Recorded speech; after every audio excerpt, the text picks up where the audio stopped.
Something done about the citations that are being given on these and other days. This never occurred before in Casablanca because of our cans parked in our front yard. We never has had this happen in Casablanca. So there's some irritation. We've had that in a couple areas, and I posed the question, and I'll pose the question tonight to the folks in Casablanca. If you don't want street sweeping, let me know. There'll be no street sweeping in Casablanca, and you won't have to worry about moving your car or it being ticketed. There are only two options. You street sweep and you have to move the car so they can do it, or you don't street sweep and you don't have to move the car.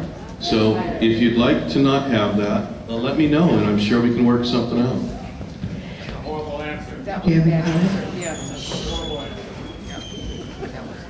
It's interesting that Casablanca has the same issues that we have up on it. As I walk the ward on a daily basis, that is one of the biggest issues, believe it or not, that I hear, is that, I know they're street sweeping, and it's like parking sits around the corner, they see the street sweeper come down, and it's Tuesday or Wednesday, whatever day it might be, they will actually move their car onto their lawn or their driveway appropriately, because they got a few more cars than they can accommodate, because the builders built the car parking is where you can only put one or two. And they'll still get a ticket because it says clearly on there, no parking between the hours on these days, and they'll ticket them even though they moved it. And there are a lot of upset people about that, and I'm in agreement. I mean, if we don't need street sweeping, if you don't want it, then let's take it away. Let's remove those issues and go forward. We need to listen to the constituents, what they want, and for us to have the ability to not know what's going on within your own constituents, that's what we're talking about here, the accessibility. He doesn't know. And that's why we got to continually have these forums and address it. I have another question here about cars and street and parking. If you cannot park on the street at the parks, then what are you supposed to do when there's abundance of users and the lots are full? What are you supposed to do? I've not encountered the lots full for the parks where you can't park on the street. And I'll specify where you can't park on the street. I've been to Orange Crest many times, and I have seen cars lining the street and dozens of empty spaces in the parking lot. So it's hard to answer a question that you don't know it actually exists.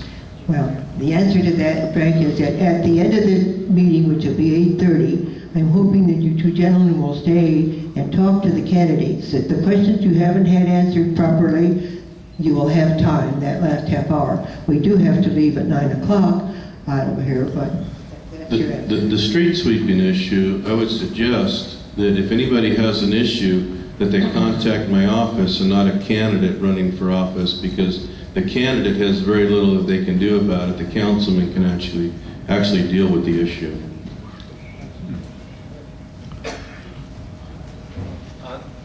On the parking issue, okay, that's interesting.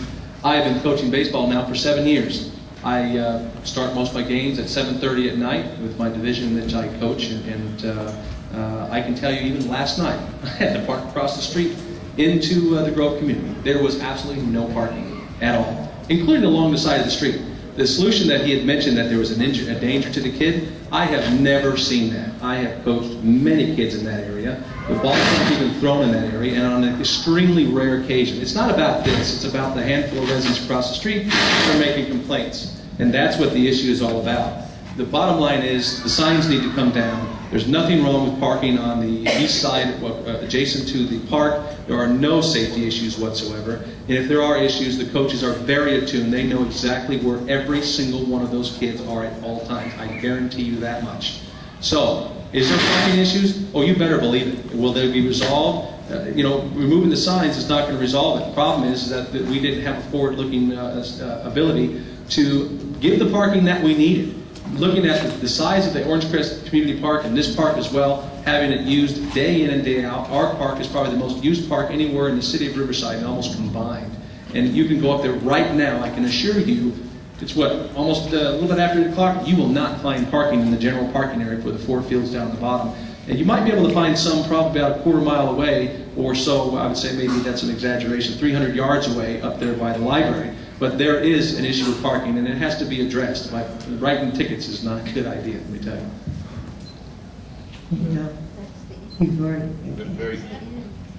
Very quickly, I said earlier that you need to call the council member. Now, Mr. Davis just said for 7 years he's experienced a parking problem.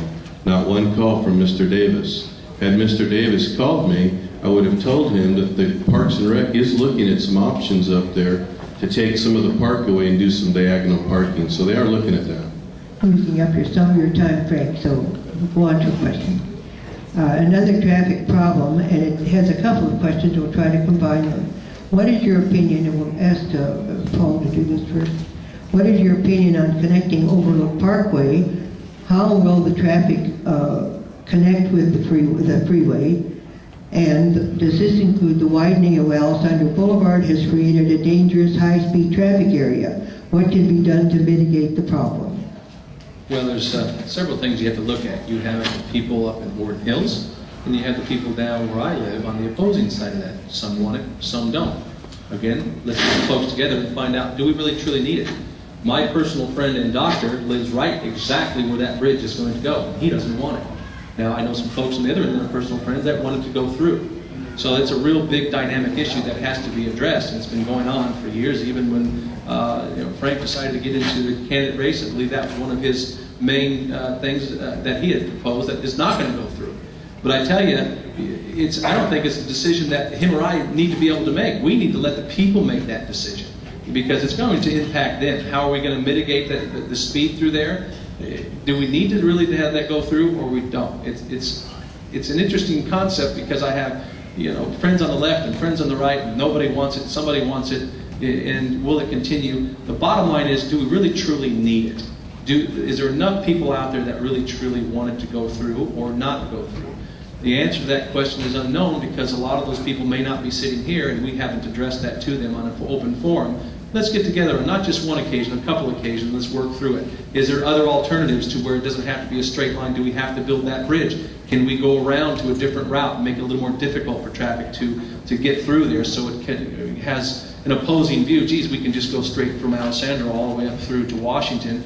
Or can we make it more of a zigzag type of situation where people who don't need to be up there stay away? There's so many options you can do and so many different plans, but we need to involve the people who are actually impacted with that.